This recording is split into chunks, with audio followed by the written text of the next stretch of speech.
Hello viewers, I welcome you all to my own YouTube channel. তো আজকে আমরা একটি নতুন লেকচার সিরিজ শুরু করছি। এখানে আমরা ডিসকাস করব এলিমেন্টের গ্রুপগুলি ডিসকাস করব। S block elements, P block elements, D block elements এবং এফ ব্লক এলিমেন্টস এর প্রপার্টি, তাদের কিছু কম্পাউন্ড, ইম্পর্টেন্ট কম্পাউন্ড এবং তাদের ইউজেস, এগুলি দেখব এবং এন্ট্রান্সে কিংবা বোর্ডে কেমন কোশ্চেন আসে, তো এগুলিও দেখব। তো শুরু করছি আমরা এস ব্লক এলিমেন্টস। তো এস ব্লক এলিমেন্টসে আমরা যখন শুরু করব তখন আমরা প্রথমে গ্রুপ 1 দেখব, এস ব্লক। তো আমরা প্রথমে দেখব গ্রুপ 1। তো গ্রুপ 1 এর মধ্যে আমরা দেখব লিথিয়াম, দেখব আমরা সোডিয়াম, দেখব পটাশিয়াম, রুবিডিয়াম এবং সিজিয়াম। তো এখানে মোস্ট ইম্পর্টেন্ট যে এলিমেন্টটা আছে ওটা হচ্ছে লিথিয়াম। এটার কিছু অ্যাবনর্মাল বিহেভিয়ার দেখা যায়, এটা আমরা দেখব। তো প্রথমে তাদের জেনারেল প্রপার্টি দেখছি। জেনারেল প্রপার্টি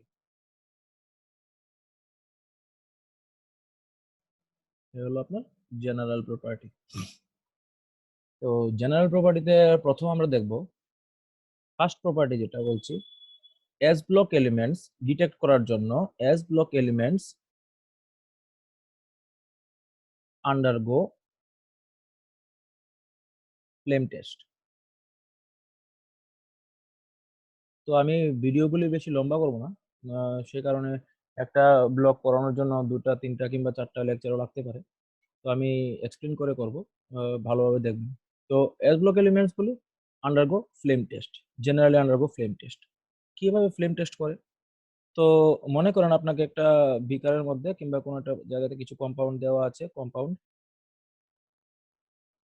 তো আপনি যদি এটার মধ্যে এস ব্লক এলিমেন্টস কিংবা গ্রুপ 1 এলিমেন্টস আছে কিনা ওটা দেখার জন্য চেষ্টা করেন, তাহলে কি করবেন?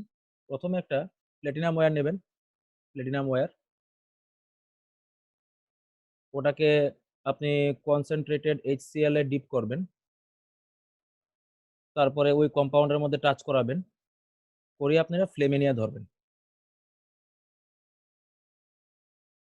ফ্লেমে ফ্লেমে ধরবেন। যখন এই প্ল্যাটিনাম ওয়্যারটাকে আপনি ফ্লেমে ধরবেন, তখন এখানে ক্যারেক্টারিস্টিক কালার তৈরি হবে। তো ক্যারেক্টারিস্টিক কালার তৈরি হবে যেমন আপনারা, আমি কিছু কিছু লিখছি এখানে। সোডিয়ামের জন্য যেমন গোল্ডেন ইয়েলো হবে,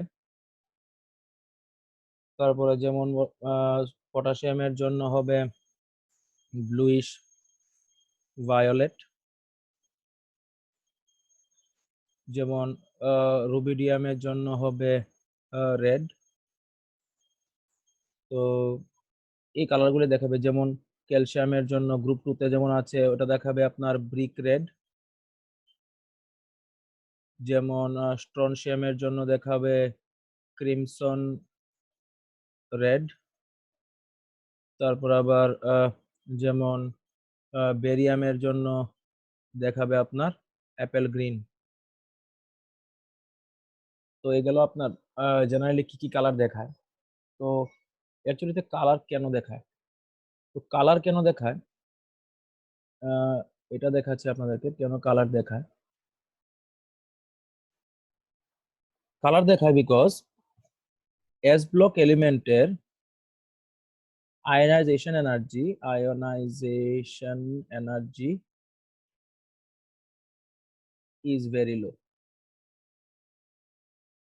তো কি হয়, যখন আপনারা প্লাটিনাম ওয়্যারে কম্পাউন্ডটাকে টিপের মধ্যে রেখে ওখানে যখন আপনি ফ্লেমের নিচে ধরে উপরে ধরেন, তখন কি হবে, ইলেকট্রনের ট্রানজিশন হয়। ইলেকট্রন থাকে গ্রাউন্ড স্টেটে, যে গ্রাউন্ড স্টেটে ইলেকট্রন থাকে, এগুলি এক্সাইট হয়ে আপনার হায়ার এনার্জি স্টেটে উঠে যায়।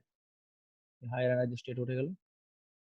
তো everything in this universe want to be in the lower potential energy. তো কি হয়, ইলেকট্রনস এই হায়ার এনার্জি স্টেটে, হায়ার এনার্জি স্টেটে আনস্টেবল হয়।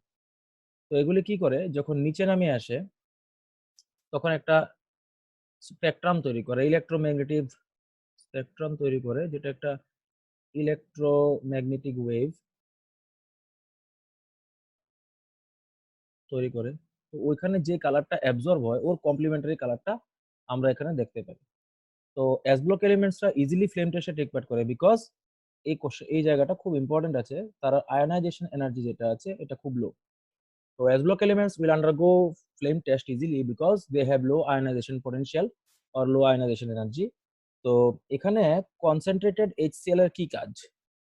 কনসেন্ট্রেটেড HCl যদি আমি ইউজ করি, যদি আমি কনসেন্ট্রেটেড HCl এর জায়গাতে কনসেন্ট্রেটেড H2SO4 ইউজ করি তাহলে কিন্তু ফ্লেম টেস্ট দেখাবে না, বিকজ কনসেন্ট্রেটেড HCl এটা হলো আপনার volatile.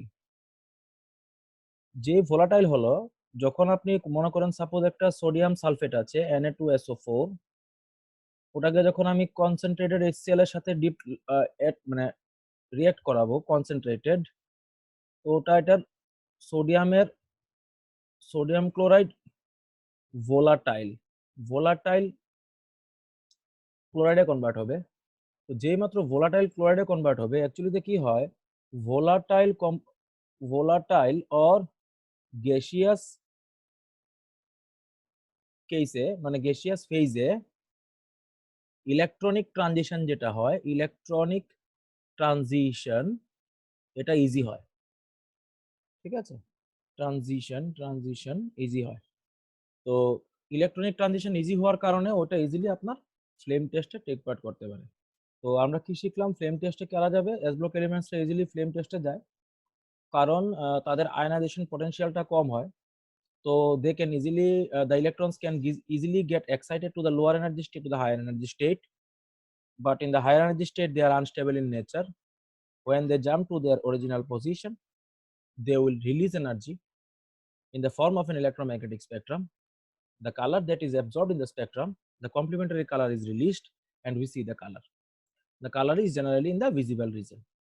So this is the flame test. In case of flame test, we also always use concentrated HCl because it is volatile in nature.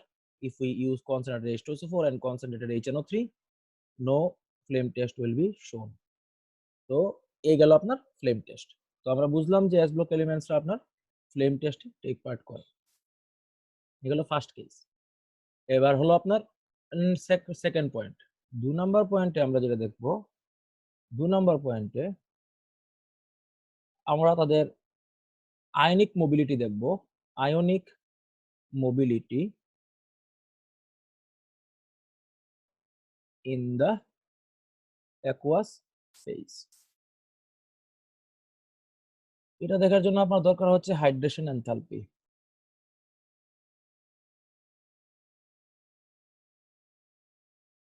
তো lithium has a higher hydration enthalpy than sodium, then potassium, then rubidium, then cesium. এটার মানে কি, এটার মানে হলো during the hydration or dissolution,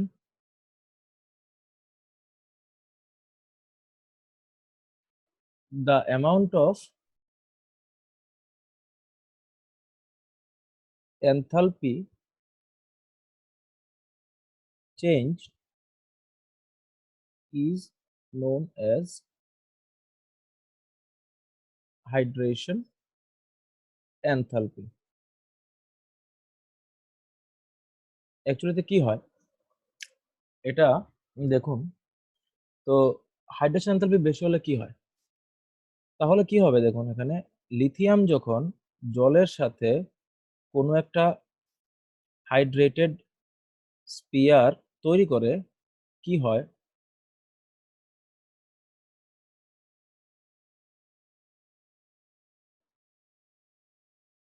suppose lithium জলের সাথে একটা হাইড্রেটেড স্পিয়ার তৈরি করলো, স্পিয়ারের মধ্যে H2 মলিকিউলের সংখ্যা ডিফারেন্ট হতে পারে, কিন্তু প্রবলেমটা হচ্ছে এই যে এখানে যখনই হাইড্রেশন এনথালপি এটার বেশি, মানে কি, যখন H2 ওর সাথে বন্ড তৈরি করে, এ হায়ার অ্যামাউন্ট অফ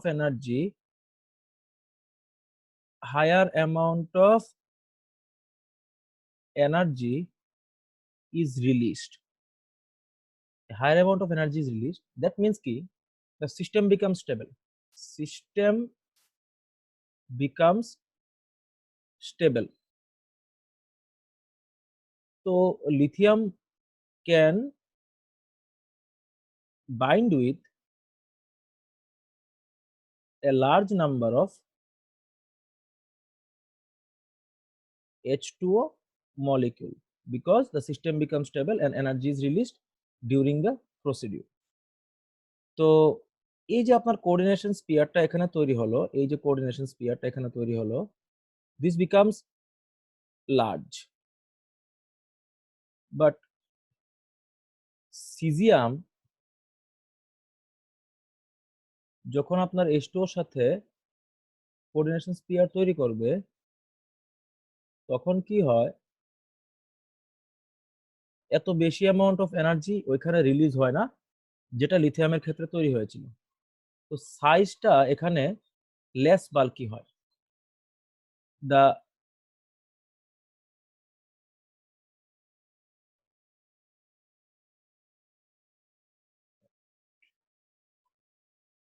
এখানে যে কালারটা চেঞ্জ করে নিলাম, এখানে লিখছি the size of the coordination spear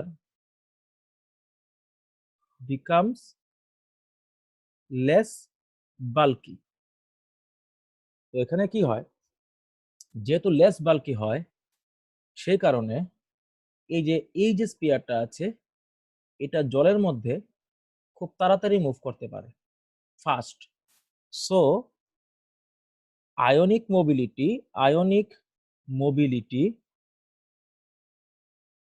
এর যে অর্ডারটা হবে, এটা সিজিয়ামের সবচেয়ে বেশি হবে, তারপরে হবে রুবিডিয়ামের, তারপর হবে পটাশিয়ামের, তারপর হবে সোডিয়ামের, তারপর হবে লিথিয়ামের। বিকজ এটা কিন্তু আপনার হাইড্রেশন এনথালপির, এটা হচ্ছে আপনার hydration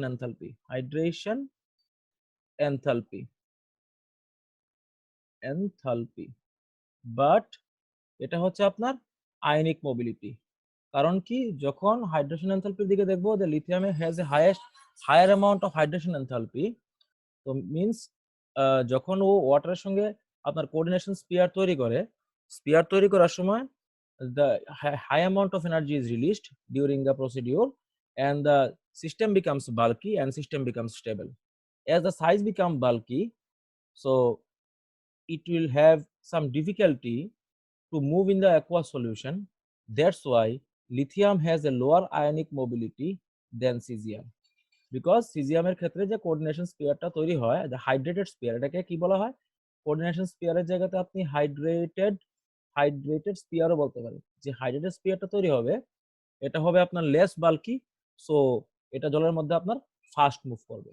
but but in the molten or fused condition, যেখানে আপনার জল থাকবে না, ওয়াটার ইজ অ্যাবসেন্ট, ওইখানে আয়নিক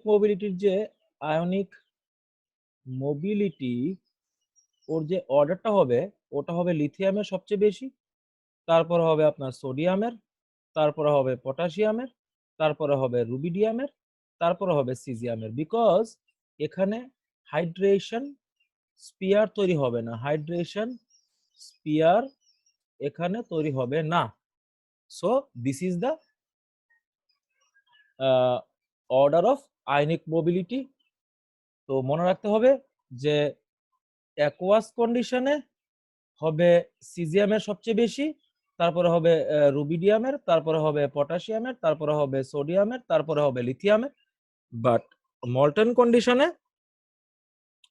এটা হবে আপনার আয়নিক মোবিলিটি মল্টেন।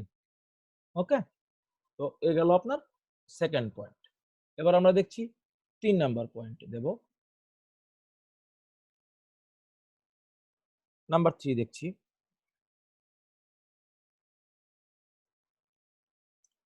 তিন নাম্বার পয়েন্টে আমরা জেনারেলি দেখব ওদের অক্সিডেশন নাম্বার, আর রিঅ্যাক্টিভিটি দেখব উইথ ওয়াটার, অ্যান্ড আমরা আবার দেখব অ্যামোনিয়ার সাথে রিঅ্যাকশন। তো অক্সিডেশন নাম্বার জেনারেলি ওরা সবাই অল অফ দেম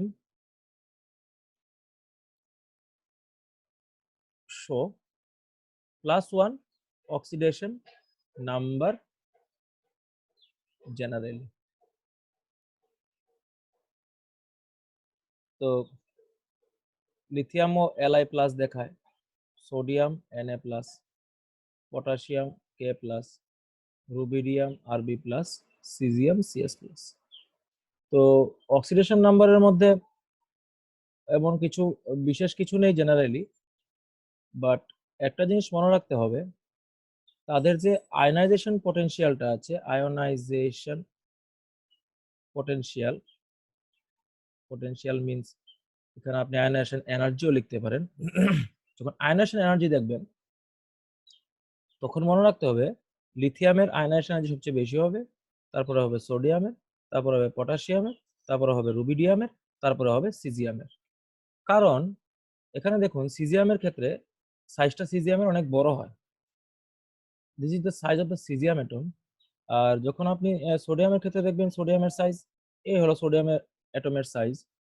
তো এখানে যে বাইরের যে লাস্ট ইলেকট্রনটা আছে, the electron is far apart, is very far apart from the nucleus. So the nucleus attraction force is low, so you can easily eject the electron by applying a minimum amount of energy. So cesium has a very low ionization potential. But in case of lithium, the size, or sodium, the size of the atom is very small. So the electron is present here. The attraction force by the nucleus is very high. That's why you should not be able to eject the electron easily. Okay, so cesium is used in the photoelectric cell. আপনারা যদি ionisation পটেনশিয়ালের ডাটার দিকে দেখবেন, data দেখলে এখানে আপনারা দেখতে পারবেন এটা মোটামুটি আপনার 7000 এর কাছাকাছি আপনার জুলের কাছাকাছি হবে আয়নাইজেশন পটেনশিয়াল। এটার মোটামুটি আপনার 5000 কিংবা 4000 এর কাছাকাছি হবে। এটা 4000, এটা মনে হয় আপনার 3000 এর কাছাকাছি হবে। সো এরকম ভাবে আপনার আয়নাইজেশন পটেনশিয়াল, এটা অ্যাপ্রক্সিমেট ভ্যালু, এটা কোনো লিটারেচার ভ্যালু না, আমি আপনাকে অ্যাপ্রক্সিমেট ভ্যালু বোঝাচ্ছি। তো এটা কোনো লিটারেচার ভ্যালু না। তো এখানে কি হয়েছে, cesium is used in the photoelectric cell because it has a very low ionization potential. তো এই গেল আপনার রিঅ্যাক্টিভিটি, সরি, অক্সিডেশন নাম্বার আর আয়নাইজেশন পটেনশিয়ালের ব্যাপারটা। তো আমরা এখন দেখবো অ্যামোনিয়ার সাথে রিঅ্যাকশন, ওইটা আবার অনেক ইম্পর্টেন্ট। আপনারা ইনঅর্গানিক কেমিস্ট্রির জন্য এনসিইআরটির বইটা একটু ভালোভাবে ফলো করবেন। ওটার মধ্যে আপনার প্রিভিয়াস ইয়ারের কোশ্চেনগুলি জেনারেলি এনসিইআরটি বই থেকে আসে। তো আর আপনারা যদি কোনো ভালো একটা বই ফলো করতে চান, কোনো রেফারেন্স বই ফলো করতে পারেন। আর প্রবলেম সলভিং এর জন্য প্রিভিয়াস ইয়ারের কোশ্চেন পেপার এবং বিভিন্ন বই বাজারে পাওয়া যায়, তো সেগুলো আপনারা দেখতে পারেন। তো অ্যামোনিয়ার সাথে রিঅ্যাকশন দেখছি কি হবে, যদি আপনারা এখানে একটা বিকার আছে, এখানে আমি কিছু অ্যামোনিয়া নিলাম, এর মধ্যে যদি আমি একটা অ্যালকালি মেটাল পুট করি,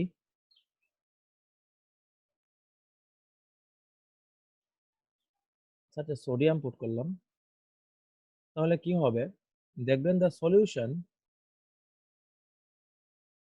বিকামস ব্লু। কেন হয় দেখা দরকার। দেখুন কি হবে, যখন আপনি একটা অ্যালকালি মেটালকে এখানে পুট করবেন, তখন এখানে একটা অ্যামোনিয়া কমপ্লেক্স তৈরি হবে।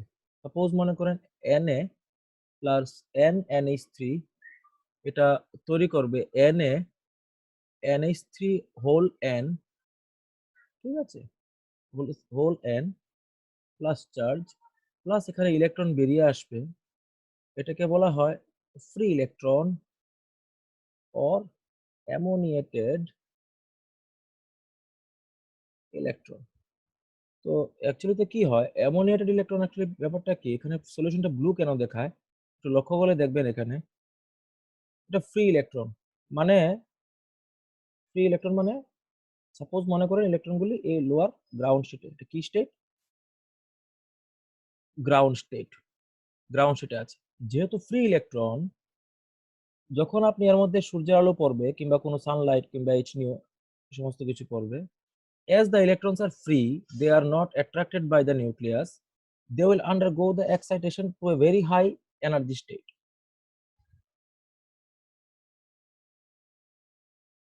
they will get excited to a very high energy state, very high energy state, because they are free, because তাদের উপরে কোনো অ্যাট্রাকশন নেই কোনো নিউক্লিয়াসের। তো যখনই তারা অনেক উপরে এক্সাইটেড হবে, তো they are present in the higher energy state, so they are not stable, unstable here. So they are wanting to come to their original position. Let's see, they will come to their original position by releasing some amount of energy. Okay, now you see, as the gap is so high, gap is so high, gap is high, gap is high means, gap is high means energy released is very high. So as we know, energy is proportional to frequency, so the frequency will also be high. Frequency is also high. Now এখন যদি আপনারা দেখেন তাহলে বুঝতে পারবেন যে কি হয়েছে। ভিবজিওর এর মধ্যে ভায়োলেটের ফ্রিকোয়েন্সি নিউ হাইয়েস্ট, আর রেডের ফ্রিকোয়েন্সি লোয়েস্ট। এই কারণে যেহেতু গ্যাপ বেশি এবং এনার্জিও হাই, ফ্রিকোয়েন্সিও হাই, সে কারণে এখানে যে কালারটা তৈরি হবে এটা আপনার ব্লুইশ ভায়োলেট কালার দেখায়, ব্লুইশ ভায়োলেট। এই হলো আপনার explanation why the colors of the solution of ammonia of the alkali metals is blue in nature, because when this is ammoniated sphere, coordination sphere, whenever the dissolution of the metal takes place in ammonia, an ammonia complex is formed and a free electron is released. So a sea of free electron is present.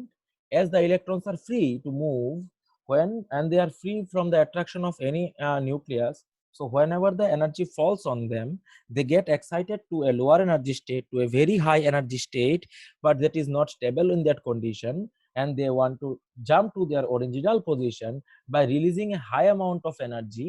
High amount of energy means frequency is also very high. Frequency is also very high means the color will shift towards the violet or bluish direction. So this is the reason why the ammoniated solution of the alkali metals are seen to be blue. So এখানে একটু বলার আছে আমার, এখানে দেখুন, as the solution contain free electrons, the electrical conductivity of the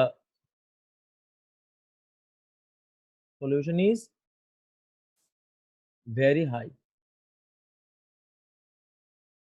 এটা মনে রাখা দরকার, বিকজ আপনারা দেখতে পাচ্ছেন এখানে ফ্রি ইলেকট্রন আছে।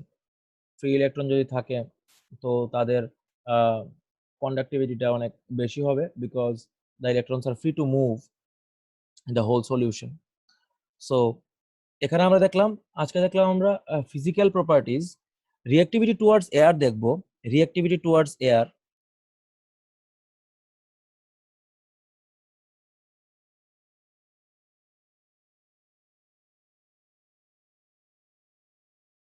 এটা আবার খুব ইম্পর্টেন্ট আছে। রিঅ্যাক্টিভিটি টুয়ার্ডস এয়ার মনে রাখতে হবে যে generally they can form oxide, peroxide and superoxides. এটা খুব ইম্পর্টেন্ট জিনিস। দেখুন, তো as we go down the group, the tendency to form superoxide increases. এটার আবার একটা রিজন আছে, দেখলে বুঝতে পারবেন যে, দেখাচ্ছি আপনাদেরকে। দেখুন, লিথিয়ামের সাইজের তুলনায় সিজিয়ামের সাইজ অনেক বড় হয়, ঠিক আছে। Lithium forms normal oxide Li2O, sodium forms normal oxide as well as Na2O2, potassium forms KO2 superoxide, RbO2, CSO2। তো অ্যাকচুয়ালিতে কি হয়, এই যে পারঅক্সাইডের যে আপনার যে চার্জটা আছে, charge of the peroxide needs a larger atom to get distributed uniformly। তো এখানে যদি lithium does not form peroxide, because এখানে আপনারা দেখতে পাবেন যে আপনি যদি লিথিয়ামের সাইজটা দেখেন, লিথিয়ামের উপর যদি আপনি এই পারঅক্সাইডের যে চার্জটা আছে ওটাকে যদি আপনি ডিস্ট্রিবিউট করতে যান, তাহলে কি হবে, এটা ইউনিফর্মলি ডিস্ট্রিবিউট হতে পারবে না। তো সোডিয়ামের ক্ষেত্রে সোডিয়াম অ্যাটমের সাইজটা একটু বড় হয়, সে কারণে পারঅক্সাইড আয়নের যে চার্জটা আছে ওইটা ইজিলি ডিস্ট্রিবিউটেড হতে পারে ইউনিফর্মলি। এবং সুপার অক্সাইডের জন্য the super oxide ion charge needs a needs a larger atom such as rubidium, potassium, cesium, etc. to get uniformly distributed। এটা হলো আপনার ফ্যাক্ট, তো এটা মনে রাখতে হবে। So larger the size of the atom, larger the size of the atom, more is the tendency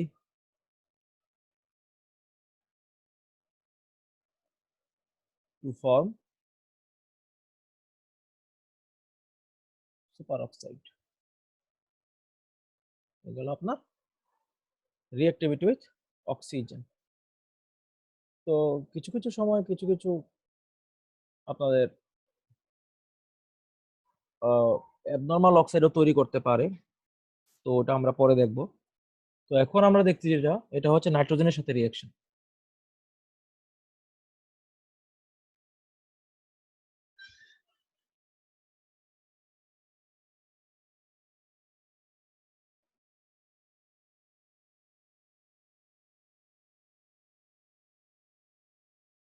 reactivity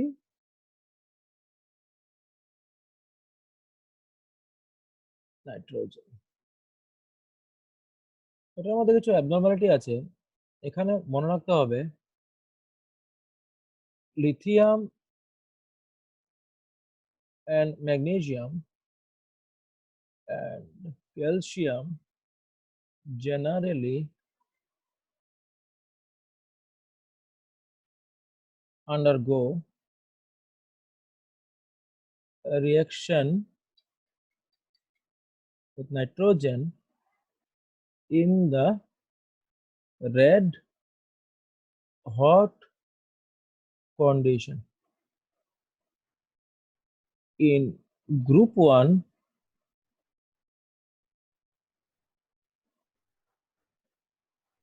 only lithium undergo reaction with nitrogen। এখানে ব্যাপারটা দেখুন, Li plus N2, Li3N, এটা ম্যাগনেসিয়ামের ক্ষেত্রে Mg+N2 Mg3N2, এখানে ক্যালসিয়ামের ক্ষেত্রে অ্যামোনিয়া নাইট্রোজেন দিলে CH3N2 calcium nitrogen, এ গেল আপনার নাইট্রোজেনের সাথে রিয়াকশন। তো জেনারেলি নাইট্রোজেন সম্পর্কে যেটা দেখতে হবে, nitrogen is generally inert, because এখানে যে নাইট্রোজেনের মাঝখানে যে ট্রিপল বন্ডটা আছে ওটার যে বন্ড এনার্জি ওটা মোটামুটি 950 কিলো জুলের কাছাকাছি হয়। তো does not generally react with any other element, but in the red hot condition these elements will react with nitrogen. তো এখান থেকে আবার আমরা এখানে আবার এটা আবার অ্যামোনিয়া প্রোডাকশনের কাজেও লাগে।